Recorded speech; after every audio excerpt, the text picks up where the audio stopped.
Bonjour et bienvenue pour cette 236e édition de Un jour un comics, l'émission d'Original Comics qui vous présente tous les jours ou presque un comics en VO, un comics indispensable. Aujourd'hui nous allons parler enfin de Inhumans, j'allais dire Avengers, Inhumans versus X-Men 1 IVX 1.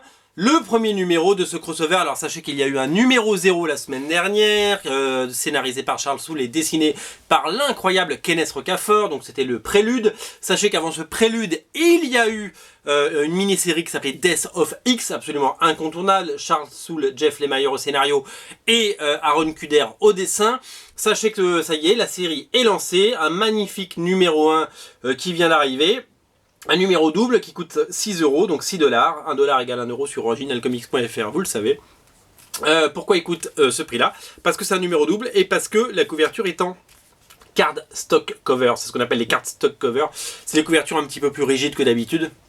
Vous le savez, la qualité de papier à l'intérieur est également à la hauteur. C'est un petit peu la qualité de ce qu'on avait sur les premiers numéros de Ultimate. C'est Ultimate X-Men, Ultimate Spider-Man, souvenez-vous, il y a 15 ans. Inhumans versus X-Men numéro 1, c'est quoi? C'est l'affrontement, espèce de cocotte minute là, chargée de vapeur là, complètement pressurisée à fond, qui devait exploser et ça va exploser. Donc on a eu je veux dire tout l'arrière-boutique, si vous voulez, de ce qui a pu se passer dans les pages de Inhumans versus de Death of X. Les pions ont été posés sur l'échiquier, si vous voulez, dans l'épisode 0, et là on entre dans le vif du sujet.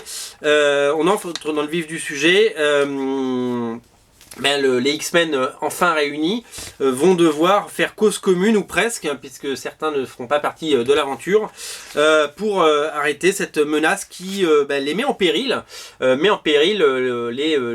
mutants tout simplement. De leur côté, les Inhumans, plutôt sur la défensive, vont devoir s'organiser parce qu'ils sont aussi des parias parmi les parias, et donc voilà, ça va, c'est une poudrière, voilà, c'est exactement le terme que je voulais utiliser. Je viens de lire ce numéro, je viens de terminer à l'instant, et j'ai pris un plaisir fou, si vous voulez, à... D'abord, il y a une superbe ambiance de calme avant la tempête.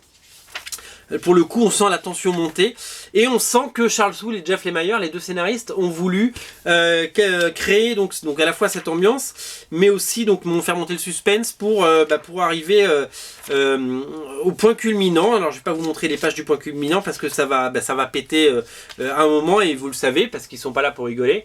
C'est très très bien scénarisé, et c'est très très bien on va dire ficelé. Pourquoi je dis ça?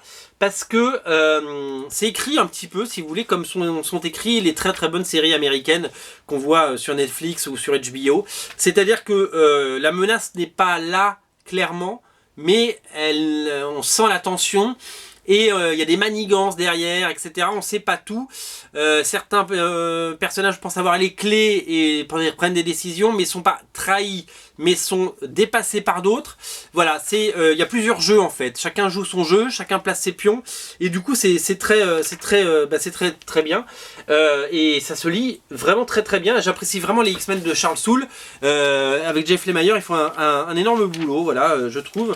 Et puis ils sont accompagnés par un Lenin Francis Yu qui revient sur les X-Men, et qui est un retour en grâce total pour Lenin Francis Yu. Moi ça me fait penser aux épisodes qu'il avait fait un annual sur les New X-Men de Grant Morrison, et j'avais absolument adoré. C'est graphiquement parfait, c'est très travaillé. On a pu voir des choses de Lenin Yu plus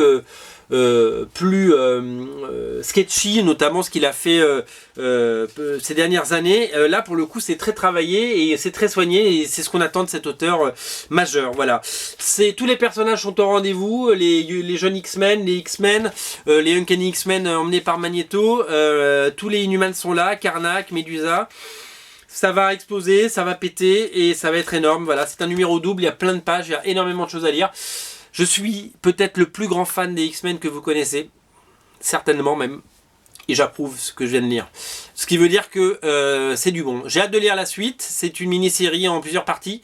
Sachez que si vous avez raté le train en marche, les épisodes 0 est toujours disponible. Sachez que Death of X est toujours disponible et donc bah, le numéro 1 et les suivants sont disponibles sur Original Comics. On a poussé cette série parce que moi j'ai envie de lire du bon X-Men et j'y ai cru et je n'ai pas été déçu. Voilà.